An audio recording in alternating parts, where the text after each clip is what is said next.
Sjedim sada ovdje, u ovoj tišini koju znam kao vlastitu sjenu, dok gledam kroz prozor. Gledam u kuću koju sam gradio zid po zid s rukama koje su danas hladne i umorne. Kuću koju su nekada ispunjavali smijeh, glasovi, koraci. A sada su ti koraci odavno utihnuli. Sada je samo tišina, hladna, prazna i nepodnošljiva. Bila je to naša kuća, naš dom. Kuća u kojoj su djeca odrastala, gdje su prvi put učila hodati, pričati, voljeti. Sjećam se svakog njihovog smijeha kao da je bio jučer, ali u isto vrijeme sjećam se i svakog njihovog nestanka, kao da su me ostavili u ovom praznom svijetu da čekam nešto što nikada neće doći. Nisam ni znao kada je sve počelo da se mijenja. Jednog jutra probudio sam se, a kuća je već bila tiha. Ne ona tišina koja dolazi poslije oluje, nego ona koja razdire dušu. Tišina koja govori da su se stvari zauvijek promijenile, da su djeca odrasla i otišla daleko, da su njihovi životi postali njihove priče. Bez mene. Svaki dan za danom, pravio sam 3 mjesta za stolom. 3 mjesta za stolom koje su ostajala prazna. Pravim 3 šolje kafe, mada sam znao da ih neće popiti. I opet, svaki put dok sam ih pripremao, u srcu sam osjećao nešto čudno, nadu koja se nije gasila. Pisao sam im pisma puna ljubavi i čežnje, pisma puna pitanja koja nisu tražila odgovore, samo da ih osjete. Pisao sam o prohladnim zimskim večerima, o proljećima kada je vrt cvjetao, o toplim ljetima i žutim jesenima koje su nekada zajedno gledali s terase. Ali odgovori nisu dolazili. Nisam kriv što su otišli, niti što su me zaboravili, ali boljelo je kao kamen u srcu koji ne možeš izbaciti. Svaki njihov izostanak bio je nova rana, svaki nemirni san koji sam sanjao tokom noći bio je odraz praznine koju nisu mogli ispuniti. Jednog kišnog dana, dok sam sjedio sam, ugledao sam automobil kako se približava kući. Srce mi je zakucalo kao davno zaboravljeni bubanj. Možda su došli, pomislio sam. Možda će biti drugačije. Možda je došlo vrijeme za zagrljaje i razgovore, ali nisu to bila moja djeca. Bila su to nova lica, hladna i nepoznata, odjevena u skupa odjela, sa papirima u rukama. Nisu me kako treba ni pogledali, nisu pitali za zdravlje, nisu tražili oprost. Došli su da razgovaraju o ostavštini. Kuća je postala samo imovina, a ja stranac.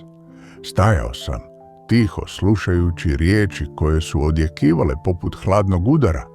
Gledao sam u njihove oči, tražeći tračak ljubavi, tračak bola, bilo šta, ali nije bilo ničega. U ruci sam držao kovertu s ključem od kuće. Ostavio sam im taj ključ kao jedinu stvar koja je ostala od naše zajedničke prošlosti. Rekao sam im tiho, gotovo šapčući: ovo je sve što vam mogu dati. Sve ostalo već ste uzeli. Oni su uzeli ključ i otišli, a ja sam ostao. Sam sa sobom, sa uspomenama, sa tišinom koju sam poznavao bolje od bilo čega drugog. I dalje pravim 3 mjesta za stolom. I dalje pravim 3 šolje kafe. I dalje čekam.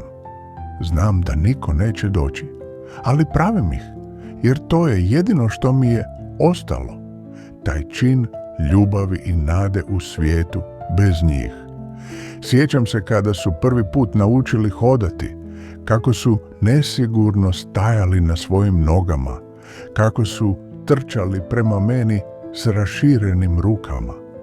Bilo je to vrijeme kada sam bio njihov junak, njihov oslonac. Svaki pad su pretvarali u smijeh, a svaki uspjeh u slavu. Bio sam njihov svijet.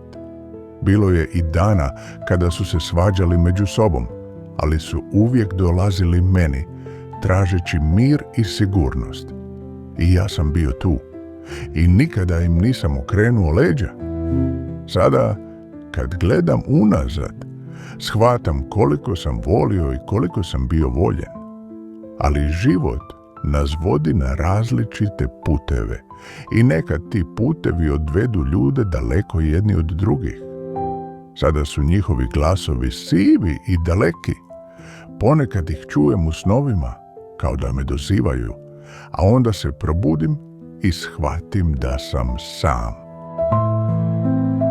Najteže su noći, one kada tišina postane glasnija od bilo čega, kada se sjetiš riječi koje nikada nisi rekao, zagrljaja koji nikada nisu dati, suza koje su ostale neisplakane. Pitam se često šta je pošlo po zlu, da li sam mogao učiniti nešto drugačije, da li sam mogao biti bolji otac, ali onda znam, sve što sam imao, dao sam. Možda je život bio surov, možda su okolnosti bile jače, ali ljubav nije nestala. Samo je ostala zarobljena u ovim zidovima, u ovim uspomenama koje me ponekad guše, a ponekad me drže na površini. Sada, kad sjedim ovdje, gledam kroz prozor i osjećam kako sunce zalazi iza brda. Znam da moje vrijeme prolazi, ali ostavljam ovu priču kao svoje svjedočanstvo, da sam volio, da sam čekao i da nisam odustao. Možda će neko jednom čuti ovaj glas, možda će razumjeti moju bol i moju nadu, a možda negdje moja djeca sjede i gledaju u daljinu, osjećajući isti praznan prostor koji sam ja osjećao. I tada možda jedna suza padne. I možda, samo možda, opet ćemo biti zajedno.